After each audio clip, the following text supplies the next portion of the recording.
Well, guess that happens sometimes. I'm glad we have ways to work around it. But yeah, at least I was able to see you play everything from last time, so that's good. So let's start this video with the new stuff. So we got two other rhythms here, and then we're going to combine all four of the previous four.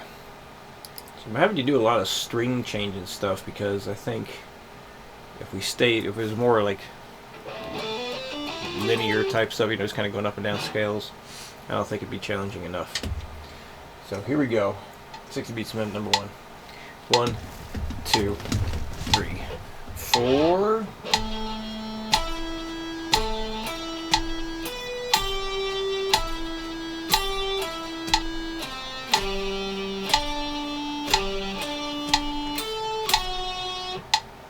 This is an excellent way for me to start this video. 1, 2, 3, 4.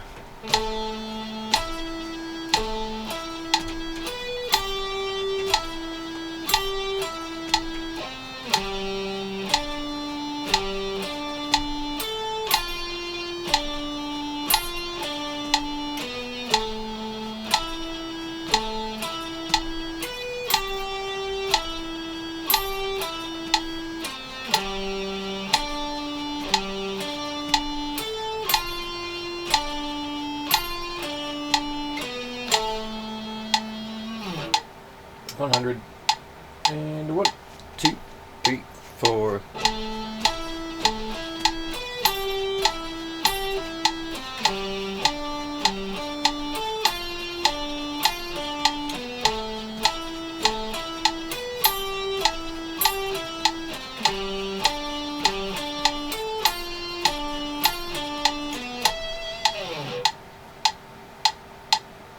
$140, 1, 2, 1, 2, 3, 4.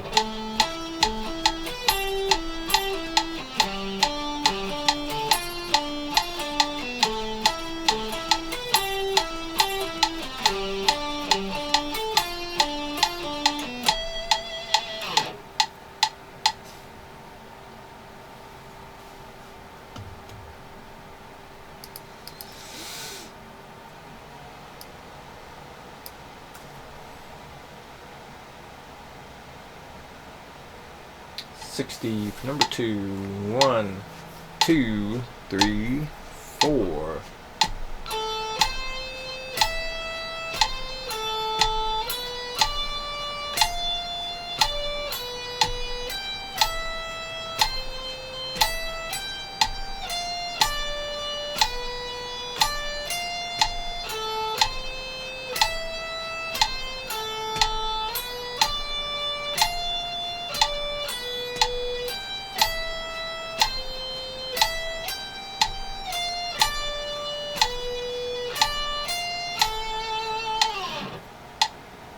$100, 1, 2, 3, 4.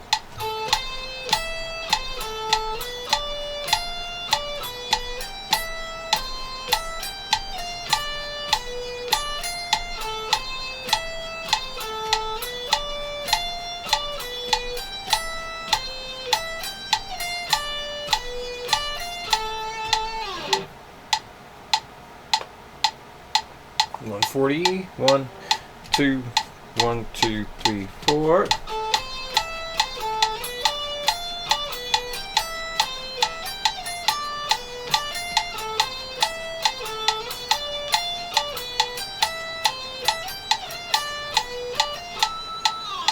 Hopefully you recognize the arpeggios here,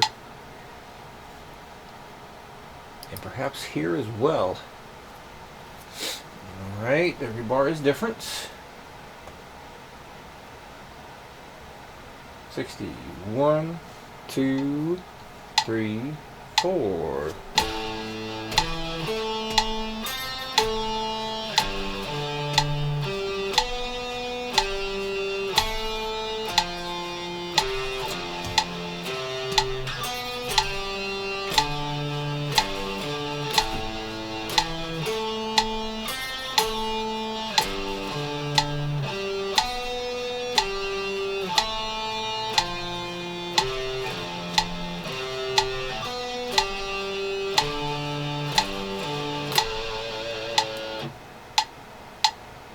100. 1, 2, 3, 4.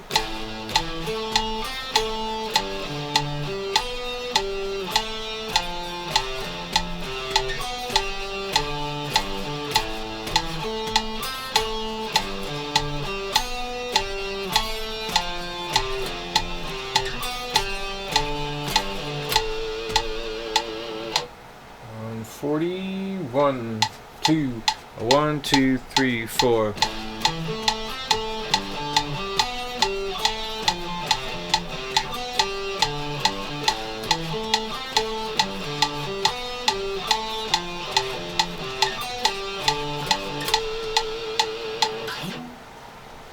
All right. Before we go into that.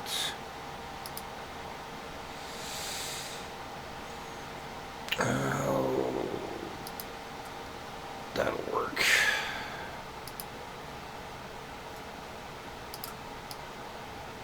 Hang on.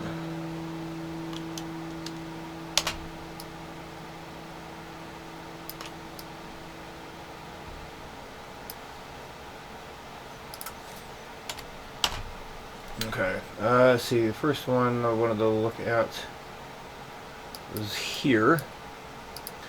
So the way you got it right now, I think you start with your middle, which kind of makes sense. And maybe that's one reason why you chose to do so many of these minor shapes that way.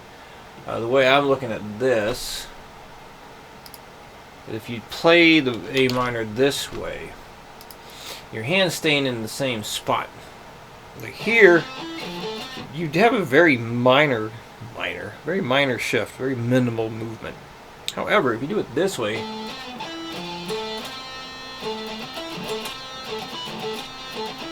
you're all in the same spot. You know, the 12th position here, 12th fret is your lowest point. You're in that spot for both the first two arpeggios. If you do it that way, also after you finish that G, like your index finger is already on the string to start that. So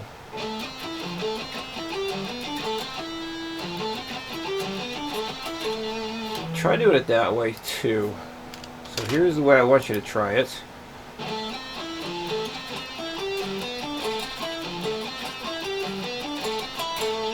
And compare it to the way you had it before and see which one you like better.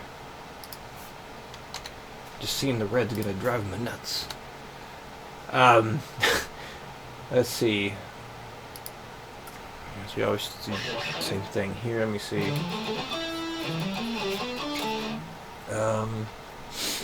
Yeah, the way your fingers, the way you like to do those two whole step things, but the way your hand works, that makes sense. You would do it this way. There's another one. Was it you?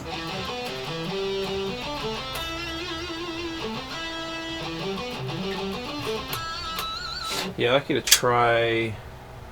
Hang on. I'd like you to try this one slightly different as well. So play it the way you had it, and then compare it to this. See how you like it.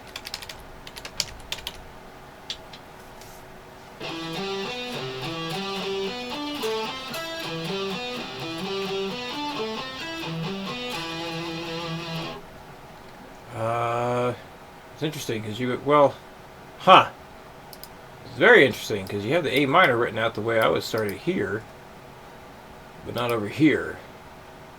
You changed it. I wonder why. Just starting out.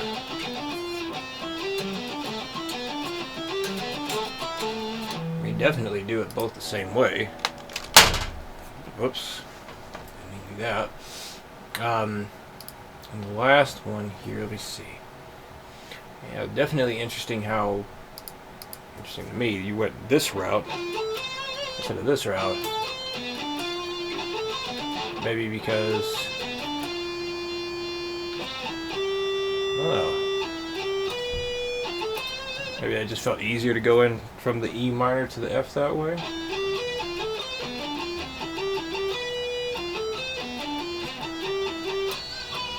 I can see that.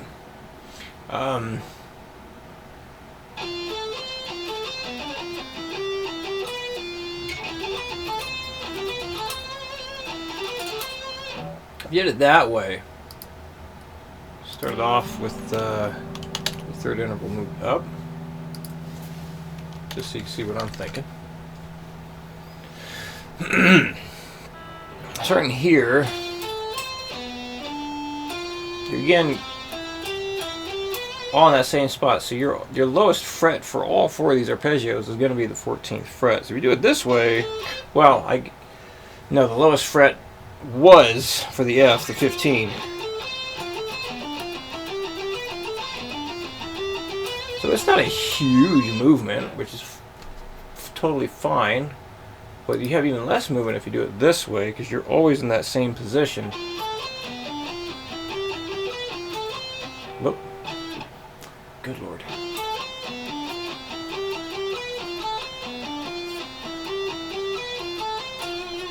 So try it both ways. Try it this other way. Go back to the way you had it and see which you like better. Just want to make sure you're aware of different options you may not have tried.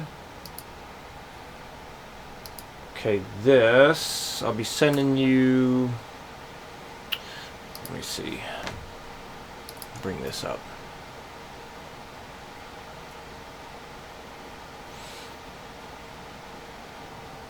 Still searching. Goes.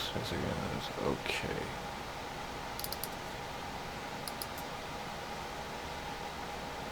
Why didn't it open? There it goes. Alright, this is one thing I'll be sending you. Basically, I definitely want you to read through the whole thing here. But this is like, well, it's your description of what a suspended chord is. And basically, we're going to be replacing the third or flat interval with a 2 or a 4 most of the time. So there's some oddballs in here, but basically suspended second you're playing the first, second, and fifth interval. Suspended 4 you're playing the first, fourth, and fifth interval.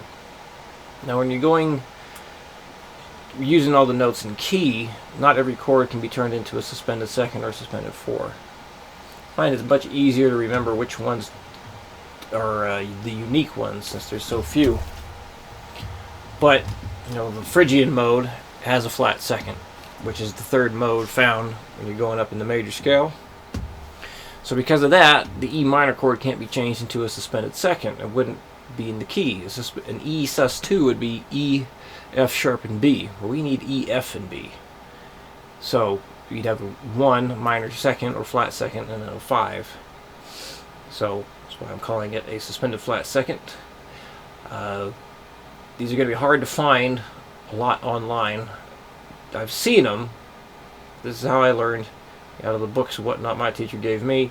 I did actually do lessons, or gave lessons to a guy who had a master's degree in jazz theory, whatnot. He needed to improve his shred game, he said. And I talked to him about these, and his books that he taught stuff out of, they're actually called a suspended flat 9. But he said, yeah, it's the same note name. It's just another way of looking at it. So they exist.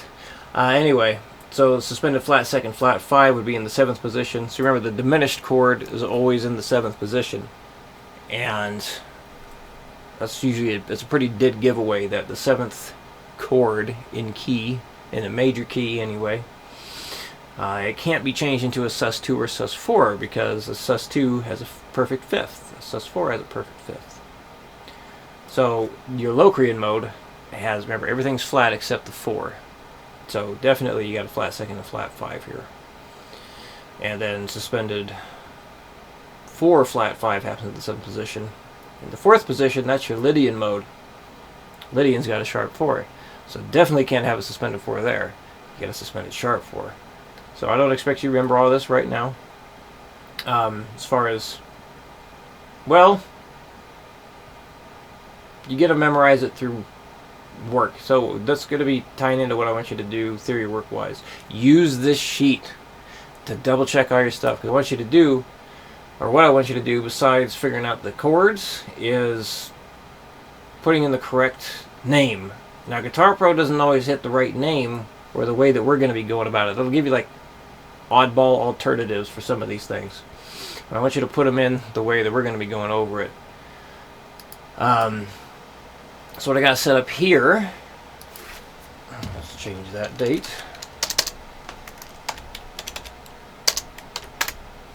So we're going to keep using these open chords. Well, most of them open. The F's not open. That's a bar chord. The B diminished ain't open because it has no open strings. We're going to keep using these to manipulate, build chords and all that. So what I want you to do, after reading through that entire thing, is try and apply it to this. Now, I'll give you some hints here. At least with the first. So this ties into like when I had you identify intervals and whatnot. So basically you want to make a chord into a suspended second that is in key, the suspended second counterpart in key. Very important. You identify the third interval. You're just going to tab this all out. So first note you play is the C, which is the 1. The second note up here, that's E, which is the 3. So what you're going to do is drop that note down to the very next note in key. This is the quick way to figure out how to make it a suspended second in key. So the note that comes before E is D, so you just open that up. So the next note there is a G, that stays the same as the 5th interval. Next note up is a C, back to the 1. Next note up that we have over here is an E, so that's the 3rd interval again. Remember, you can't have the 3rd interval in a suspended second. So to continue using that E string, you have one of 3 note choices you can use on that string. Either a C, D, or G. So C note would be all the way up on the 8th fret. Good luck holding that. D note would be all the way up on the 10th fret. That's even worse. But G, on the other hand, bam, right there. Guitar Pro's got that one covered. C sus 2. So same thing for your C suspended 4. You identify the 3rd interval and then you raise it to the next note in key. Keep saying in key because remember, things are going to be different on some of those chords. So give it your best shot. Sometimes you'll have to do some thinking out of the box to create the correct chord. Because sometimes it's not as easy as just dropping or lowering a note. Because sometimes maybe the note that you're trying to lower is already the open string. So you got to get a little creative. So let's see what you come up with. And definitely send me questions as you're going through it. And hey, maybe next week our internet connections will be better and Skype will work with us again. So, alright man, we'll see you next time.